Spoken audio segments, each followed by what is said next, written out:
Now, this filly is what we say is a good walker. Now, there aren't any walking races, I know that. But it does correlate that the gait of a walk is the same diagonals as for a canter and a gallop. So if they're a good walker, that will mean that they'll be efficient when they're galloping. Trotting's a soundness gait. Different diagonals, it's a veterinary soundness gait. If a horse is lame at the trot, then there's got some issues. So, but a good trotter is not relevant to the gallop. And we look at them in front. We look at them in front because we're just trying to get the angulation through the knee. You want the weight to be going through the knees. That's a stander. But if you drop to the line, then it dissects through the knee, through the fetlock, in through the foot. Basically, you want all the weight of that animal, but as much as you can, putting it equally all through those limbs.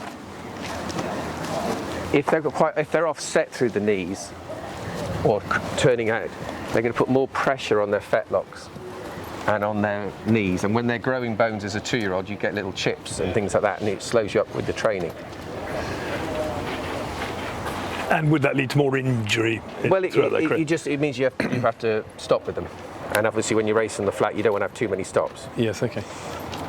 So you're trying to find as best conformed horse as you can that's athletic, so it can stand the training. She's got quite worked up, but that's great. Thanks very much. Thank you so much. She's behaving herself well. And then we stand into her sometimes. You see us stand into her, we're trying to just check the height at the wither. At the moment, I mean, obviously they're still growing, they're only 2. So I had her down at sort of 15.5 to 15.2. She'll grow a bit more yet, but she's all in proportion at the moment. Another walk, please.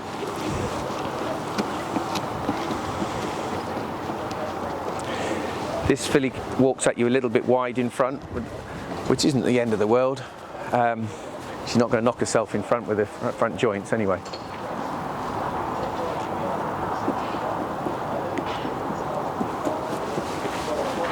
She goes with a bit of purpose. She's relaxing and walking. You can see her back foot's getting well past where her front foot was. So that's what I was trying to say earlier about a nice walker. The earlier filly is a good walker when she relaxes, but this one just gets her hocks underneath her when she's walking. Talking of relaxing, Anthony, how important is temperament? Well, we're looking at fast, flat horses. I mean, you want a temperament that's not going to boil over. But these are all doing new things. You've got to be a bit open-minded with it, really. You know, it's nice to see a good temperament, but I don't want to cross one off just because it's in a new place. It's not. I think you don't want to buy one with a mean eye and whatever, sort of, as we call it. But and some of these wouldn't be that far off being able to go running. You know, okay. Some will be earlier to run than others. Because that's the point, really, with a breeze-up horse, isn't it? You take it straight from here to the trainer's stable, and in theory, they could be ready to run in a matter of weeks. They could. What you tend to find is most of them have been at the sales, and they get to a new place and they just get a snotty nose. Oh yeah. It's just kids at a new school. Yeah. so you know, the trainers, the vendors tell you it's going to run in 3 or 4 weeks. In all likelihood, it's more like 8 or 10 because they've got to relax into a new regime, get all the bugs which are going around, as you say, new school and things. So that's why sometimes you want to have a little bit of size and scope about them, because if they're only really small and you don't hit the ground running in a few weeks, the others will catch you up. She really has got a lovely loose way of walking, hasn't she? I suspect we might be struggling to get this one bought, but if she vets clean, we might be struggling on this one. She'll be expensive. And we don't want to buy her if she hasn't vetted clean, if you see what I mean. But there could be a few folk on her. But she looks like she's not too far, as you say, far off running.